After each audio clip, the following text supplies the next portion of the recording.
तो हेलो बच्चे, कैसे हैं आप। मैं हूं आपका डीजे सर की स्टोन कोचिंग सेंटर का डायरेक्टर। तो आज हम लोग एनाटॉमी का लेक्चर 8th लेके आए हैं, कॉम्प्लेक्स परमानेंट टिश्यू। यानी कि बच्चे आप मान लीजिए कि लेक्चर 7, 6 और 5 में हमने सिंपल परमानेंट टिश्यू को डिस्कस किया था, जिसमें हमने पैरेन्काइमा, कोलेनकाइमा और स्क्लेरेन्काइमा को डिस्कस किए थे। अब टाइम आ चुका है परमानेंट टिश्यू में कॉम्प्लेक्स परमानेंट टिश्यू को डिस्कस करने का। तो आइए बच्चे, हम लोग कॉम्प्लेक्स परमानेंट टिश्यू को पढ़ना शुरू करते हैं। कॉम्प्लेक्स परमानेंट टिश्यू, बच्चे नाम से कुछ ऐसा लगा कॉम्प्लेक्स टाइप, यानी कि कॉम्प्लेक्सिटी ज्यादा होगा, सिंपल नहीं है, कॉम्प्लेक्स है, made of more than one type of cell. और यही कॉम्प्लेक्सिटी है। जो हम लोग सिंपल परमानेंट टिश्यू पढ़े थे उसमें एक ही टाइप के सेल से पूरा बना था, वन टाइप ऑफ सेल, यानी कि एक सिंगल टाइप ऑफ सेल से सिंपल परमानेंट टिश्यू बना था। लेकिन कॉम्प्लेक्स में किसी एक टाइप का सेल नहीं होगा, more than one type of cell, यानी कि सेल का टाइप, सेल का प्रकार, सेल का रंग, सेल का ढंग, सब कुछ एक टाइप से ज्यादा होगा, मोर देन वन टाइप, यानी कि कॉम्प्लेक्स टाइप। ये कौन होते हैं? Permanent tissue. और जब मोर देन एक टाइप होते हैं तो टर्म आता है हेट्रोजीनियस टिश्यू। यानी कि सिंपल टिश्यू को हम लोग, सिंपल परमानेंट को होमोजीनियस कहे थे, होमो यानी कि सेम, और परमानेंट को हम लोग क्या कहेंगे? हेट्रोजेनियस। बहुत ही सिंपल है, मेरे ख्याल से बच्चे हर एक बच्चों को ये चीज आते हैं। जो मेन मुद्दा है हम लोग वहां पर पहुंचते हैं। Complex permanent tissue made of more than one type of cell, heterogeneous tissue. ये बहुत ही सिंपल था, एक से ज्यादा टाइप के सेल से मिलकर बने होते हैं और इसका ओरिजिन हेट्रोजीनियस होता है। अब जो हमारे पास कॉम्प्लेक्स परमानेंट टिश्यू है वो एब्सेंट इन गैमेटोफाइट। अब कुछ बच्चे का माइंड में, सर ये कॉम्प्लेक्स परमानेंट टिश्यू होता क्या है, किसको हम लोग बोलते हैं कॉम्प्लेक्स परमानेंट टिश्यू? ठीक है बच्चे, आपने जाइलम और फ्लोएम के बारे में सुना है? बच्चे आपने जाइलम और फ्लोएम के बारे में तो सुना ही होगा। हमें कुछ पता हो या नहीं पता हो, लेकिन हमें सिर्फ इतना पता है कि जाइलम पानी ढोएगा और फ्लोएम खाना ढोएगा। हाँ, ये बेसिक है और यही मेन है। जाइलम पानी ढोने का काम करता है और फ्लोएम खाना ढोने का काम करता है। और जाइलम और फ्लोएम, इन्हीं को हम लोग कॉम्प्लेक्स परमानेंट टिश्यू के अंदर रखते हैं। यानी कि सिंपली ये बोला जाए सर कि हम लोग जाइलम और फ्लोएम को डिटेल में स्टडी करने वाले हैं। इनके अंदर कौन कौन सा एलिमेंट्स होते हैं, ये लोग कैसे फंक्शन परफॉर्म करते हैं। तो कॉम्प्लेक्स परमानेंट टिश्यू में जाइलम और फ्लोएम को हम लोग डिस्कशन करेंगे। उससे पहले कुछ और पॉइंट्स को आइए ध्यान से देखते हैं। मैंने क्या कहा? Complex permanent tissue absent in gametophyte. अब ये बहुत सारे बच्चों को डाउट रहते हैं कि सर गैमेटोफाइट होता क्या है? गैमेटोफाइट हम लोग किसे बोलते हैं? तो जो प्लांट होते हैं ना, जो प्लांट को हम लोग एक्चुअली अलग अलग कैटेगरी में डिवाइड करते हैं। एक है स्पोरोफाइट, दूसरा है गैमेटोफाइट। अब हम लोग स्पोरोफाइट यानी कि स्पोरोफिटिक प्लांट उनको बोलते हैं जिसमें जो स्पोरोफाइट वाला लाइफ साइकिल होता है ये डोमिनेंट होता है। और गैमेटोफाइट प्लांट उन प्लांट्स को कहते हैं जिसमें गैमेटोफाइट वाला लाइफ साइकिल डोमिनेंट होता है। यानी कि प्लांट स्पोरोफाइट टाइप होगा यानी कि गैमेटोफाइट टाइप होगा, इन दोनों में से किस टाइप का होगा ये डिपेंड करता है कि इन दोनों में से कौन सा डोमिनेंट टाइप में है, कौन सा डोमिनेंट फेज में है। जैसे अगर हम लोग बात करेंगे जिम्नोस्पर्म का, एंजियोस्पर्म का और टेरिडोफाइट का, जिम्नोस्पर्म, एंजियोस्पर्म और टेरिडोफाइट्स में जो स्पोरोफाइट होते हैं वो डोमिनेंट होते हैं, यानी कि डोमिनेंट फेज में होते हैं।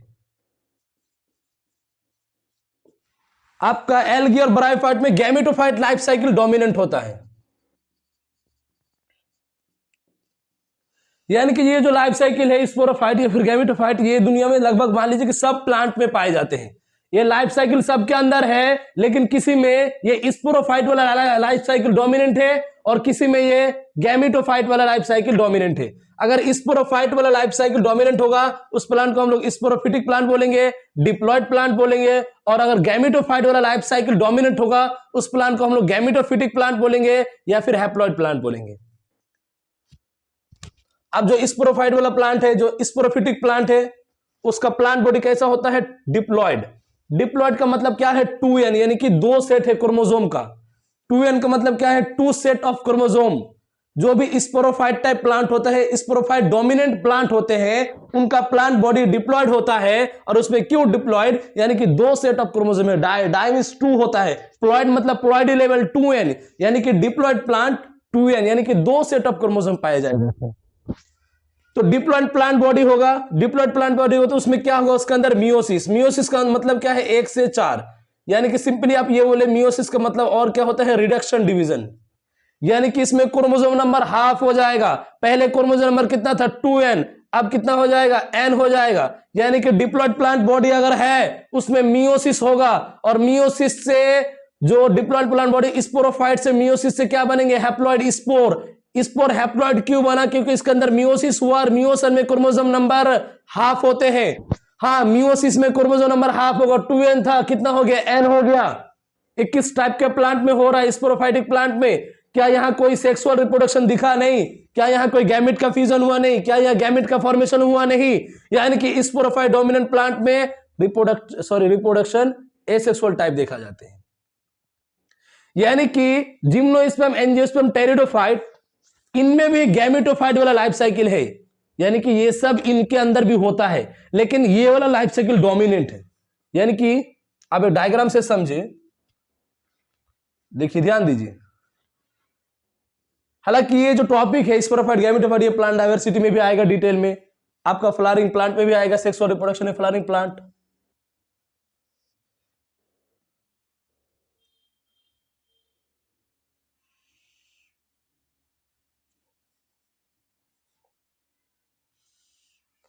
मान लीजिए कोई प्लांट बॉडी है, ये स्पोरोफाइट है, गैमेटोफाइट,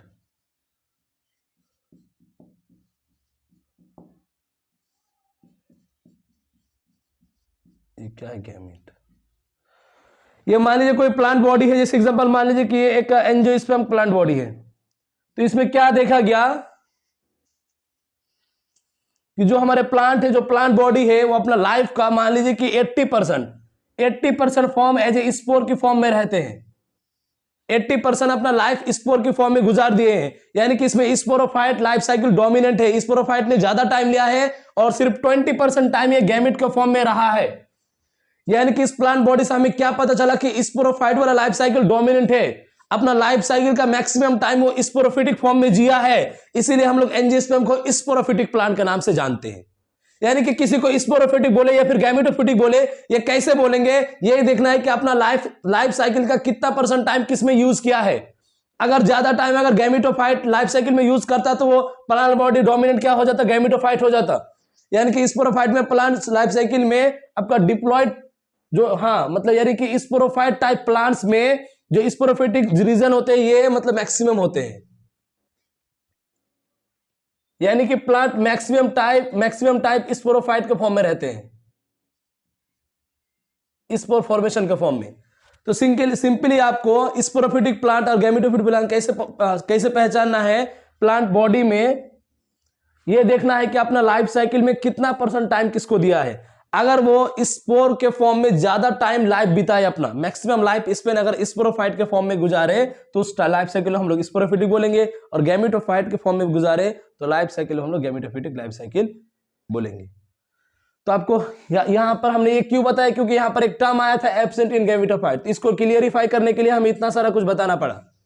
हालांकि आपको पता है कि एनाटॉमी इतना कुछ नहीं बताया जाता है, फ्लावरिंग प्लांट में सब कुछ डिटेल में आएगा, प्लांट डाइवर्सिटी में डिटेल में आएगा, लेकिन सिर्फ गैमेटोफाइट को समझाने के लिए मुझे ये पूरा तामझाम समझाना पड़ा।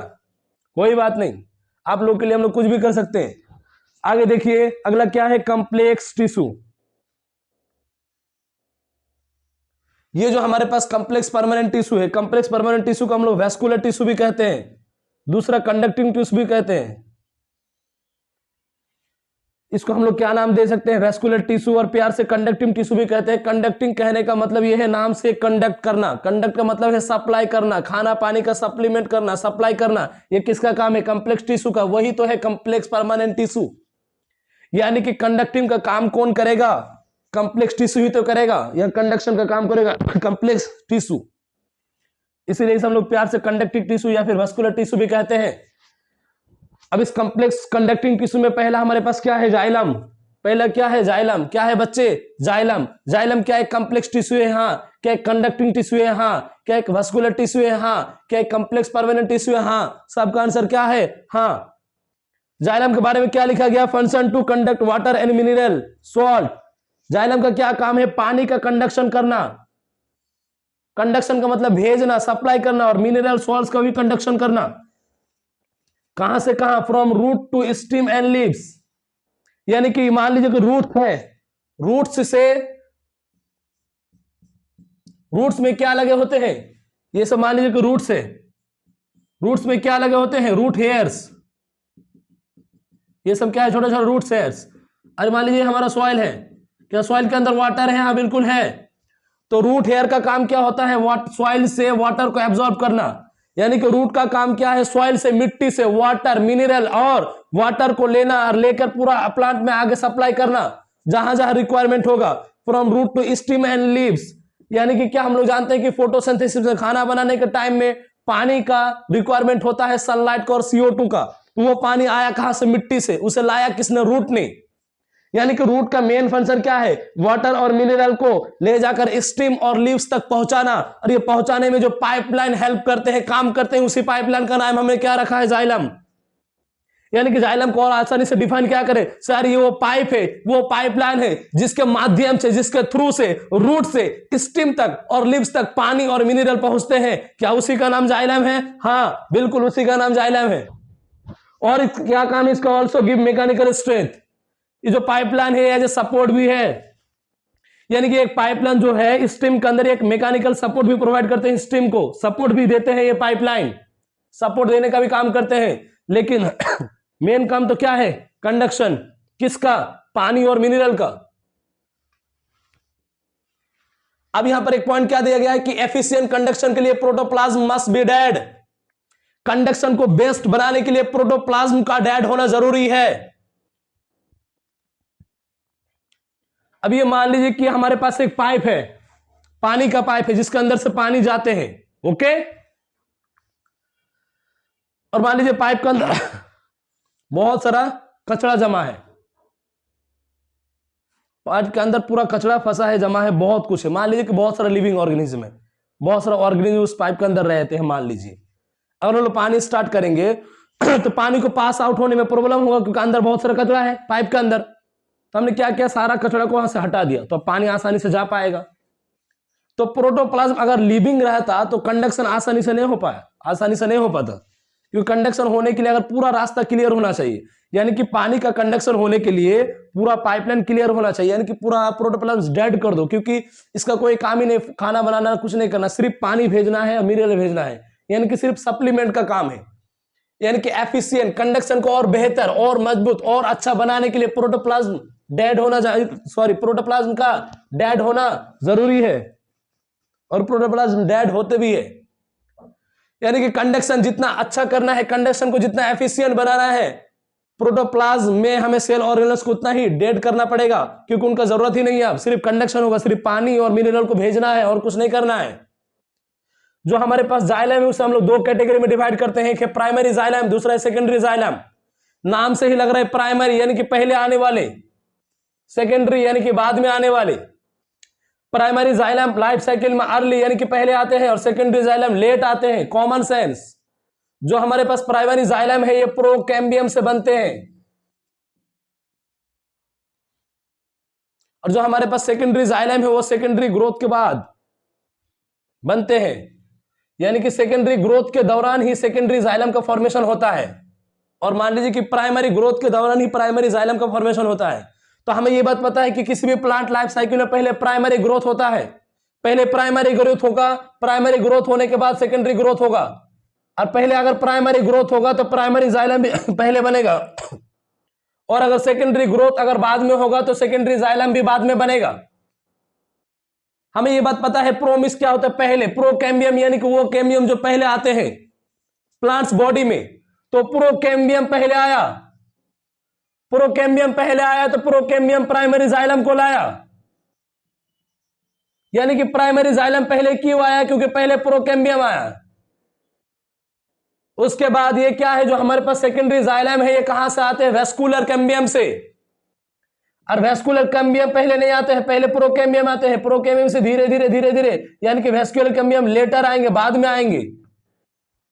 वेस्कुलर कैम्बियम अगर लेटर आएगा तो उससे रिलेटेड सेकेंडरी जाइलम ही लेटर आएंगे, बाद में आएंगे। कब? सेकेंडरी ग्रोथ के दौरान, क्योंकि सेकेंडरी ग्रोथ से वेस्कुलर कैम्बियम का फॉर्मेशन होगा, और वेस्कुलर कैम्बियम का फॉर्मेशन होगा तो सेकेंडरी जाइलम भी बनेंगे। अब जो हमारे पास प्राइमरी जाइलम है, ये फार्दर हम लोग दो कैटेगरी में इसको डिवाइड करते हैं। एक है प्रोटो प्राइमरी जाइलम, दूसरा है मेटा प्राइमरी जाइलम। अब प्राइमरी जाइलम में भी दो पार्ट आ गया। एक तो प्राइमरी जाइलम का पहला पार्ट जो पहले आते हैं, first form of primary xylem, यानी कि प्राइमरी जाइलम भी थोड़ा आगे पीछे होते हैं। जो पहले आते हैं प्रोटो प्राइमरी जाइलम का ही वही पार्ट जो बाद में आते हैं मेटा। ऐसा कुछ भी सेकेंडरी जाइलम में डिफरेंस ऐसा नहीं देखा गया है, यानी कि प्राइमरी जाइलम में प्रोटो प्राइमरी जाइलम भी होते हैं और मेटा प्राइमरी जाइलम भी होते हैं, लेकिन सेकेंडरी जाइलम में इसे प्रोटो सेकेंडरी प्रोटो और मेटा सेकेंडरी नाम का कोई भी चीज नहीं है। अब जो हम लोग आगे जो हमारे जाइलम है, इसको हम लोग जाइलम के अंदर टोटल 4 एलिमेंट को लिया गया है। जाइलम मेन फंक्शन क्या है? वाटर और मिनरल को कंडक्ट करना। इसमें 4 एलिमेंट को लिया गया है, यानी कि ये चारों कहीं ना कहीं वाटर का कंडक्शन में हेल्प करेंगे। ये पहला क्या है हमारे पास? ट्रेकिड्स। दूसरा क्या है? वेसल्स और ट्रेकी। तीसरा क्या है? Xylem fibre. और चौथा क्या है? Xylem parenchyma. अब कॉमन सेंस ये लगा सकते हैं कि पैरेन्काइमा है तो लिविंग होगा, क्योंकि पैरेन्काइमा एक मैकेनिकल लिविंग टिश्यू था, हमने पढ़ लिया सिंपल परमानेंट टिश्यू के अंदर। कोइलेनकाइमा भी लिविंग था, लेकिन स्क्लेरेनकाइमा में फाइबर्स आते हैं, स्क्लेरेनकाइमेटिस या फिर स्क्लेरोटिस, दोनों क्या है? नॉन लिविंग है, यानी कि डेड है। यानी कि जहां जहां फाइबर होगा वो डेड होगा ही। तो जाइलम के अंदर बेसिकली हम लोग इन 4 एलिमेंट्स को डिटेल में पढ़ेंगे। जाइलम के अंदर हम लोग इन 4 एलिमेंट्स को डिटेल में पढ़ने वाले हैं। क्या क्या है? पहला है ट्रेकिड्स, दूसरा वेसल और ट्रेकी, तीसरा जाइलम फाइबर, चौथा जाइलम पैरेन्काइमा। आपको याद रखना है पहला वाला तीनों डेड होते हैं, कॉमन सेंस। ट्रेकिड्स, वेसल और ट्रेकी ये दोनों डेड होते हैं। जाइलम फाइबर है तो डेड होगा ही, और पैरेन्काइमा है तो लिविंग होगा। यानी कि पैरेन्काइमा के अलावा तीनों नॉन लिविंग है। जो जिसमें सिर्फ पैरेन्काइमा जुड़ा है सिर्फ वही लिविंग है, बाकी सब डेड है। तो बच्चे हम लोग ये जितना भी बेसिक कंसेप्ट अभी पढ़े कॉम्प्लेक्स परमानेंट टिश्यू में, आइए एक बार इसे रिवाइज करते हैं। कॉम्प्लेक्स नाम क्यों कहा गया? क्योंकि एक से ज्यादा सेल्स, एक टाइप से ज्यादा सेल से मिलकर बना है। हेट्रोजीनियस टिश्यू है, एब्सेंट इन गैमेटोफाइट, यानी कि एल्गी ब्रायोफाइट में कॉम्प्लेक्स परमानेंट टिश्यू नहीं होते हैं, एब्सेंट इन गैमेटोफाइट। अब दो प्लांट होते हैं, एक होता है स्पोरोफाइट टाइप, दूसरा होता है गैमेटोफाइट टाइप। जो स्पोरोफाइट टाइप प्लांट होते हैं इसमें आपका जो डोमिनेंट लाइफ साइकिल होता है वो डिप्लॉयड, यानी कि मैक्सिमम टाइम वो लोग इसी फॉर्म में रहते हैं। फिर इसमें मियोसिस होते हैं और स्पोर का फॉर्मेशन होता है, यानी कि क्रोमोसोम का रिडक्शन होता है मियोसिस में, 2n से n होते हैं, ये रिडक्शन डिवीजन है। और माइटोसिस एक इक्वेशनल डिवीजन है, यानी कि क्रोमोसोम यहाँ भी n है और यहाँ भी क्या रहेगा? n ही रहेगा, यानी कि क्रोमोसोम नंबर हाफ नहीं होता है माइटोसिस में, और मियोसिस में हाफ हो जाता है। ये जो मियोसिस का बनना एक एसेक्सुअल रिप्रोडक्शन है और गैमेट का बनना एक सेक्सुअल रिप्रोडक्शन है। ये जो स्पोरोफिटिक लाइफ साइकिल है ये जिम्नोस्पर्म, एंजियोस्पर्म और टेरिडोफाइट में पाए जाते हैं। आप ये चीज याद मत रखना। पता चला कुछ बच्चे यहां से ये रिलेट किए हैं, सर शायद जिम्नोस्पर्म में सेक्सुअल रिप्रोडक्शन होता ही नहीं है। नहीं, ऐसा कोई बात नहीं।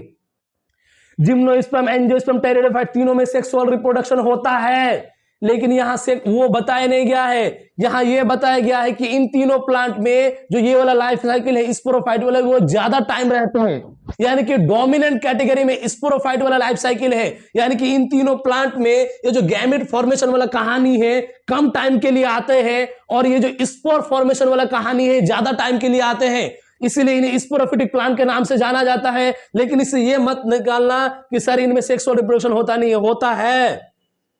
तीनों में सेक्सुअल रिप्रोडक्शन होता है, हम ये नहीं कहते कि नहीं होता है। इनमें भी गैमेट्स बनते हैं, लेकिन जो स्पोर बनने वाला प्रक्रिया है ये समय ज्यादा लेते हैं, इसलिए स्पोरोफाइट डोमिनेंट में आते हैं। कॉम्प्लेक्स टिश्यू में वस्कुलर आया था, जिसको कंडक्टिंग टिश्यू हम लोग कहे थे। जाइलम का फंक्शन क्या था? जाइलम का कंडक्ट वाटर एंड मिनरल और मैकेनिकल स्ट्रेंथ भी प्रोवाइड किए थे। कहां से कहां वाटर मिनरल ले जाना है? रूट से स्टेम और लीव्स तक, रूट हेयर के थ्रू हेल्प से। कंडक्शन अच्छा बनाने के लिए प्रोटोप्लाज्म को हमने डेड कर दिया। जाइलम प्राइमरी आ गया, सेकेंडरी प्राइमरी पहले आने वाला प्रोकैम्बियम से, सेकेंडरी ग्रोथ से आने वाला वस्कुलर कैम्बियम से। प्राइमरी को हम लोग प्रोटो में और मेटा में डिवाइड किए। प्रोटो मतलब प्राइमरी में भी पहले आने वाला, मेटा मतलब प्राइमरी में भी प्राइमरी में भी बाद में आने वाला। जो हमारे पास जाइलम था उसका हमने 4 कैटेगरी किया, ट्रैकिड्स, वेसल और ट्रैकी, जाइलम फाइबर, जाइलम पैरेन्काइमा। इसमें से जाइलम पैरेन्काइमा सिर्फ लिविंग है, बाकी तीनों डेड है। तो बच्चे आप इसे नोट डाउन कीजिए जल्दी से। और अगर हमारे चैनल में नया है तो प्लीज हमारे चैनल को सब्सक्राइब कीजिए। धन्यवाद, थैंक्स। मिलते हैं, ये लेक्चर 8 था, मिलते हैं लेक्चर 9 में। धन्यवाद, थैंक्स बच्चे, गुड बाय।